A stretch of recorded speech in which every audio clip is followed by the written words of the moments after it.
Out of Left Field is brought to you in part by Coordinated Health Hazleton Campus. Better together. Welcome to opening day of Season 2, and thank you for watching the show where we take a different look at local sports. I'm Ken Carr, and I have a question for you. How many miles would you run for a free delicious cannoli? If your answer is 3.1 or more, I have the race for you. It's called the Run for the Cannoli, and it's part of an annual Italian church festival in Hazleton. Let's talk about that a little bit. Food plays a big role in the Catholic Church and families, and this race here, it's a run for the cannoli. We get that from Jesus. Food was a big thing with Jesus as well. Whenever we see or hear him in the gospel narratives, he's very often sharing food with people, as well as teaching them, and maybe even healing them in that context. Food is the kind of thing that brings people together. Food creates community. And so, we use that opportunity to share food as a moment to share faith as well.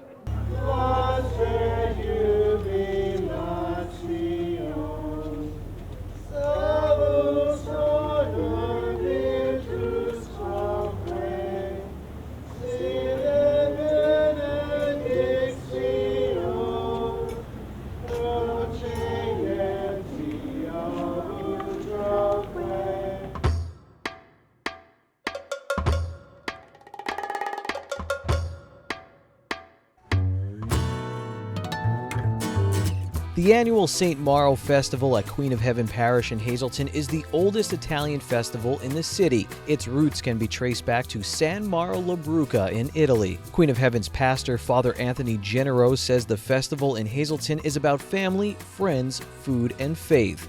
For the past 12 years, it's also been about the sport of running, thanks to Dino Alberto and the annual Run for the Cannoli. Dino's cousin, Neil Chirico, owns Alta Pizzeria in town, and he provides the tasty treats the runners receive after they cross the finish line. What do you remember from this festival when you were little? What was it like? Well, I wasn't here when I was little, but there was the same festival in San Mauro, Italy, last Sunday, August. Okay. That's like the main one over there. It's a big festival. So this is kind of like that one? Kind of that one, yes. What are some of the traditions they have over there that you see here? Well, the procession, and then people get together, you know what I mean? So like stuff like that, yeah. And then you see the same people, they have the same roots over there in Cilento, in San Mauro. So stuff like that. There's no races over there, though? You don't see a Run for the Cannoli over in Italy? No, for the cannoli, yeah. We have to send the Dino go start over there. We're running for the cannolis, yeah. You already heard what the overall church festival is about. Here's how you can sum up the Run for the Cannoli. Well, the Run for the Cannoli is about two things. It's about the cannoli, but it's about Dino Alberto. So the race director has a lot to do with the draw of the race. And Dino, being the man that he is, you can hear him from anywhere in Hazleton. You know, he's a very robust speaker. He's helped with cross-country teams. Everybody loves Dino, and he's one of the big draws. Welcome to the 12th annual Run for the Cannoli. I love you guys.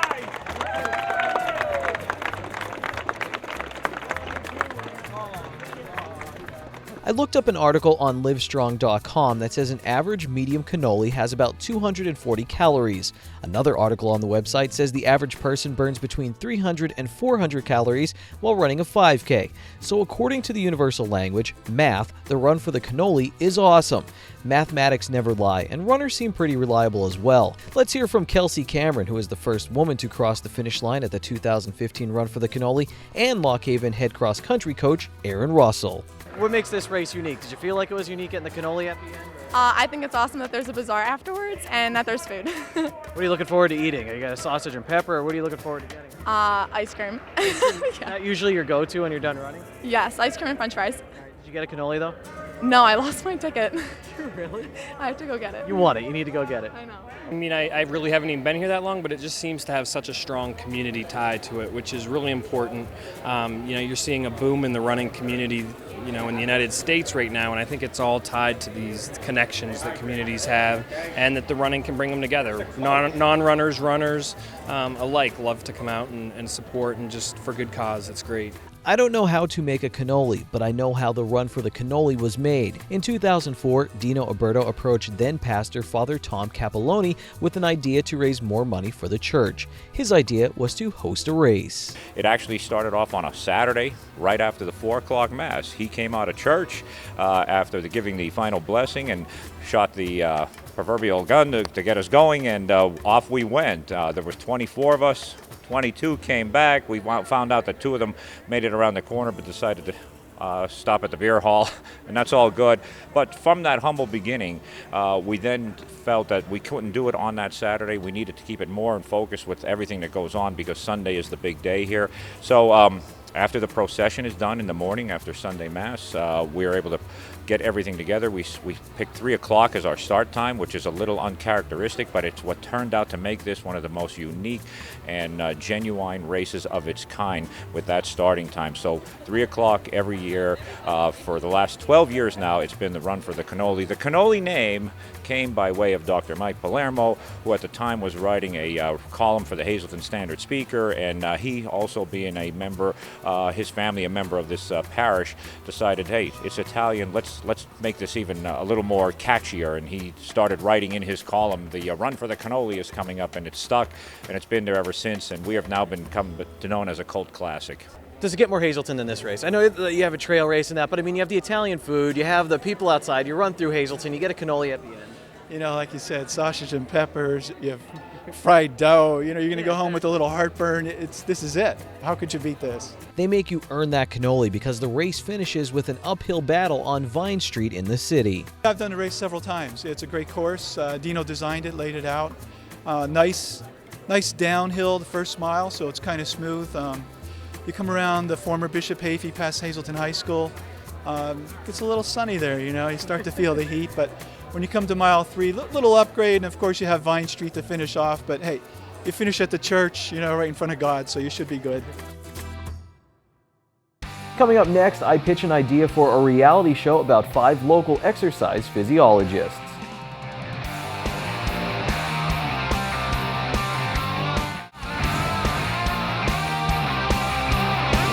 Out of Left Field is brought to you in part by Coordinated Health Hazleton Campus. Better together.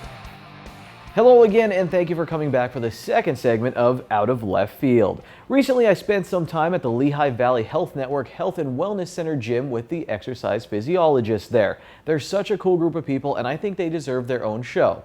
Here's the pilot. Here's the story of a Hazleton area grad named Joe who was busy training lots of people. When it came to training, he'd get his clients in the zone. He was the fitness supervisor, but he was all alone. Till one day he hired a fellow graduate of HAHS. And soon more cougars were added to help people with their fitness. They all clicked and they all probably hang out over a healthy lunch. Now it's time to get to meet the Cougar Bunch. The Cougar Bunch. Yes, now it's time to meet the Cougar Bunch. Dun dun dun dun dun.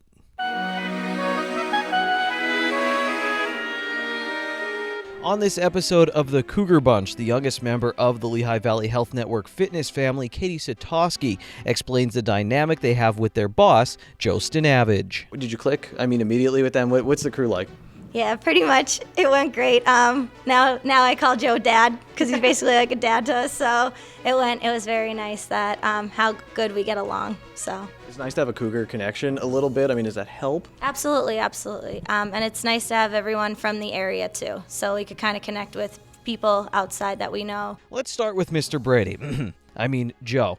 Joe graduated from Hazleton area in 2005. He was a point guard for the basketball team and captain of the football team his senior year. I had Rocco Patron for football. I was captain my senior year.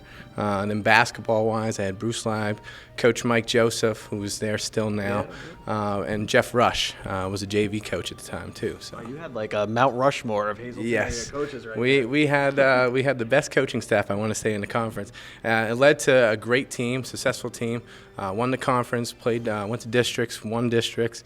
I played about 1 round of states, and we ended up losing in states, but great year, so it was a great time. All of the Cougar Bunch had access to great coaches, and the legendary trainer at the Hazleton area high school, Mike Magic Maseko. Hazelton area, you mentioned legendary coaches. Really, Joseph's still going. How much do you think, and I know I mentioned Magic's name, how much do you think that helps produce kids who are interested in, hey, I am super interested in athletics? Does that really help? Oh, absolutely. You talked about those guys. They've been around for a while with athletes and coaching, and Magic with his ability to get a player back out in the field. I still remember the day I actually broke my leg my senior year. I had a fibula, broken fibula, and he said that I would not be able to play. I could be able to play, but it was very difficult. And he got me back out there. I played a couple games on top of it, and by the end of the season, I started feeling better. When did you get interested in this end of it? When were you like, okay, I kind of maybe go for, exercise physiology, or what got you into it? I would say after having that injury and dealing with that, coping with it, it was not easy. So that pushed me to like that type of stuff, and getting athletes back on the field. Obviously sports medicine's awesome. It's growing, So I wanted to be a part of that somehow. It was actually in Magic's class on athletic training where Katie met Michael Bigetel. Michael became a Cougar after Bishop Hafey High School closed, and he transferred to Hazelton area as a senior, where he continued playing baseball. How'd you end up in athletic training? Here you are now, but how'd you end up in athletic training at high school? It's just anything available they had, and they asked me if I wanted to take that class, and that was one of them I definitely wanted to take because I was very interested in sports. Was it the class that really got you interested in it then, and you said, all right, well... It was more so just sports in general that really got me interested in my major. So I just love sports, athletics, working out. Who was better in class, or who got better test scores? Was it you or Katie? Katie. Did you think in a million years you'd be working in the Hazelton area and you'd run into her again and be working at a... No, not really. No, never. No, definitely not. Katie was a cheerleader at Hazelton area and eventually joined the squad at Temple University. Even after cheering for the Owls and getting a college degree, guess who? She still remembers. Sorry for the owl joke, but you probably guessed the right answer. Magic. What do you remember from that class? Do you remember anything you learned in that class? What do you remember from it? We learned a lot, actually. We did a lot of tapings, which was really neat. Usually, half of the class, we'd learn how to tape different parts of our bodies and stuff, and got to practice with that stuff. So that was something different than just sitting in a class and listening to lectures. Then there's the interesting story of Janet Brown, who studied cosmetology at Hazelton area, but ended up working in fitness. She ran track and field and played basketball in high school, but neither of those are her favorite sport. What do you remember about competing when you were in high school? I would say the workouts, because they were challenging, so it kind of pushed you a little bit and showed how much stronger you were. Did you enjoy the workouts? Were you one who enjoyed practicing, or were you one who did? Yeah. I did, yeah. Because I also played hockey when I was younger, and that's actually my favorite sport, to be honest with you. Hockey? Or are we talking street hockey, not street field? Hockey. Okay, street hockey. How did you get into that? My brother was on the team, and he was really good. So then it was myself and my 3 sisters that played, and we got first place 3 years in a row. So that was good. It was exciting. What did you like about hockey? I would say it was very competitive, and then winning and getting trophies, and just every time when you're out there, they would say, watch for her, watch for him. So that made you, you knew it was fun. So here's another interesting twist in Janet's story. Guess who she had first aid class with at Bloomsburg University? I know this is getting crazy, right? Almost crazy enough to be a sitcom episode. Cue the laugh track. Do you think Hazelton will continue to produce exercise physiologists? Yeah, I think so. Yeah, we see a lot of kids coming in, asking us questions. They want to do an internship here, see what it's all about, see what we do. So yeah, it's good. You agree? I agree. I think also too, a lot of the athletes know that we train a lot of the athletes, with the Athlete's Edge, things like that. So we just had a speed camp that just passed, which we had, I believe it was 21 kids. Oh, wow. So it went very well, and I think just by everyone talking, they let everyone else know. So that's cool. Were there any other Hazelton area kids at Bloom while you both were there? Yeah. Yeah. Who were going for this? No, I can't think. What was so funny? Well, the other members of the Cougar Bunch were off to the side making jokes. Finally, we have Amanda Sperduto, the Alice of the group. She didn't go to Hazelton area, but she's a part of the family. She was a swimmer at Bishop Hoban and went on to swim at East Stroudsburg University for a year. Now she's an avid runner. What is so great about athletics? Why stick with it? Why would you encourage other people maybe to follow the path that you took, even in college as a profession? I think just sticking with athletics helps you with time management and just kind of teaching you how to be disciplined with doing things. If I didn't have a sport, I don't know if I would have been as good a student or as committed to what I was doing as I actually was without having that as like a background. And that's the way they became the Cougar Bunch. There's another member of the Cougar Bunch who wasn't in that episode, Dr. Dan Gavio. He's a chiropractor there. Now, he's also a strongman competitor, and we did a story on him on FYI here on SSP TV. You can watch it online. Just look up the September 10th newscast from 2015. Up next, we wrap up this episode of Out of Left Field, and you won't want to miss wrestler Smooth Tommy Suede slamming super heavy objects during his workout.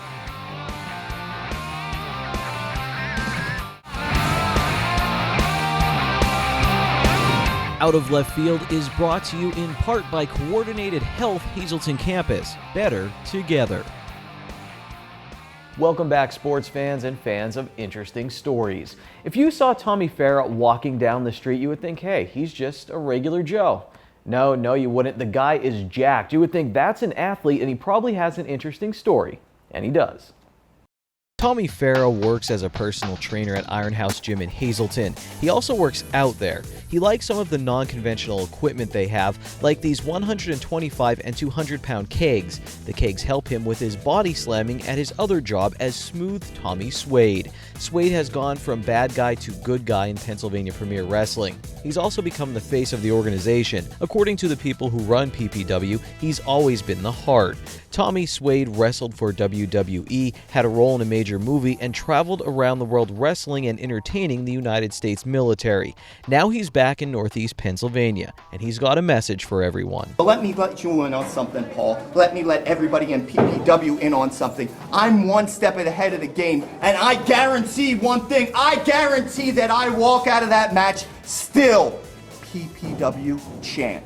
Sorry, wrong clip. Here's what Tommy Farah, the man behind Tommy Suede, has to say about PPW. He says what he enjoys about the organization is how they blend wrestling superstars with young talent. This is what's been drawing the crowd in, because you never know what you're going to see there. You never know what kind of superstar is going to come in. You never know what kind of match we're going to end up giving you. And that's what I love, and that's what I love the reaction of the kids at Holy Family Academy. It's crazy to see how into it they get.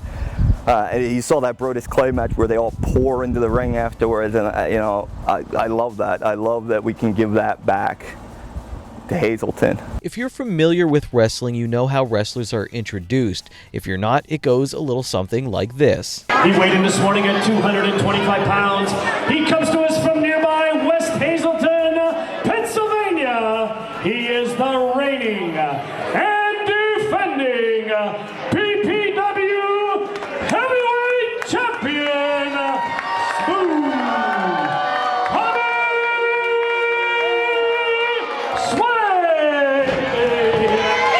Sometimes that's all we get to know about a wrestler, how much they weigh and where they're from. Well, that's not the case with Hazleton area's champ. Here's the not always smooth road Tommy Farah took to become Smooth Tommy Suede.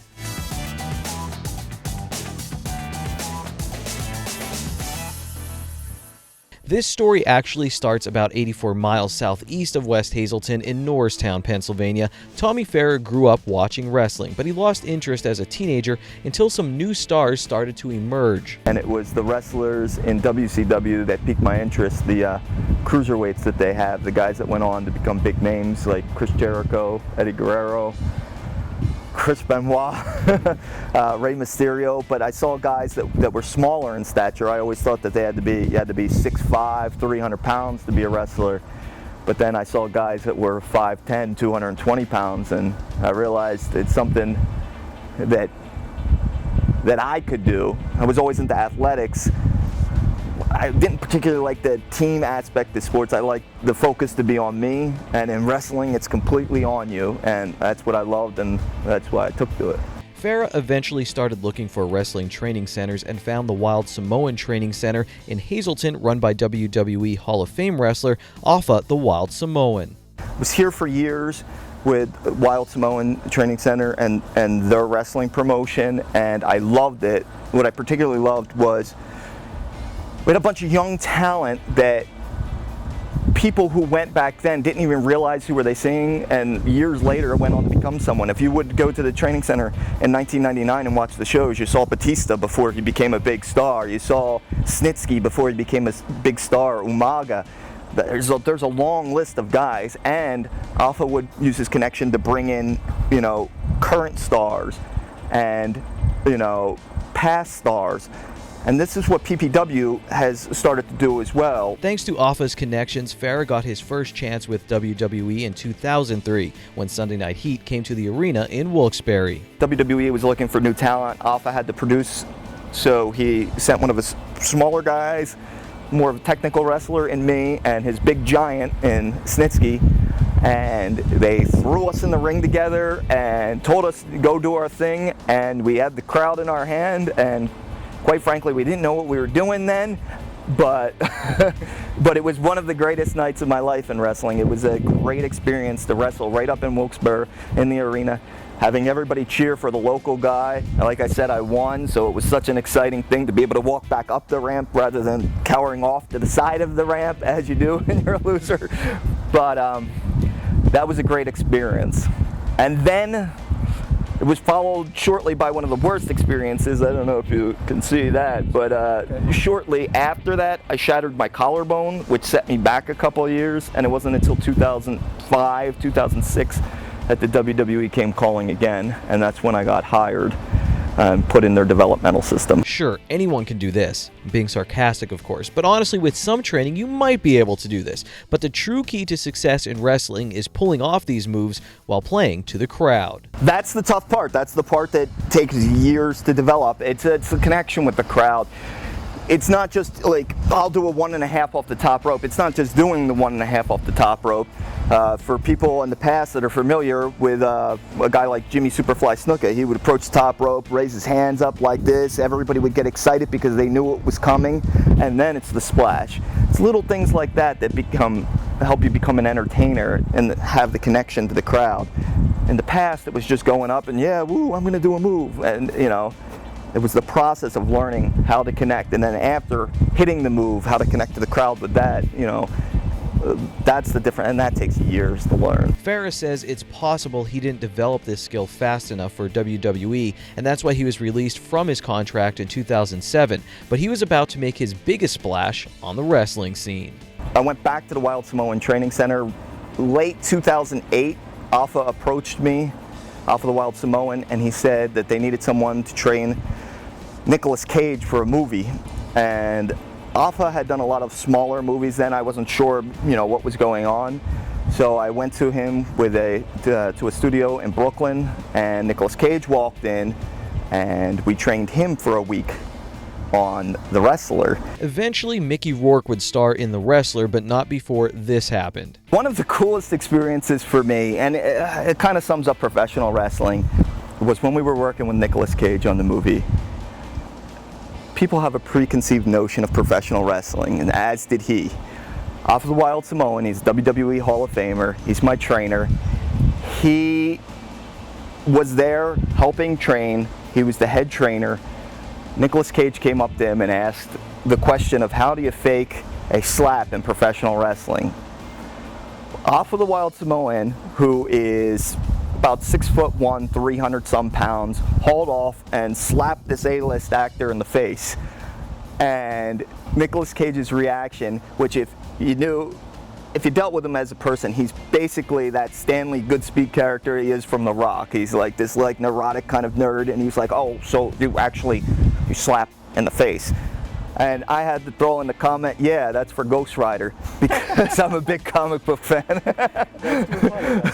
so that sums up professional wrestling to me. And, you know, there are so many moments, some that can't be said on TV, some that can be, but that sums up professional wrestling to me.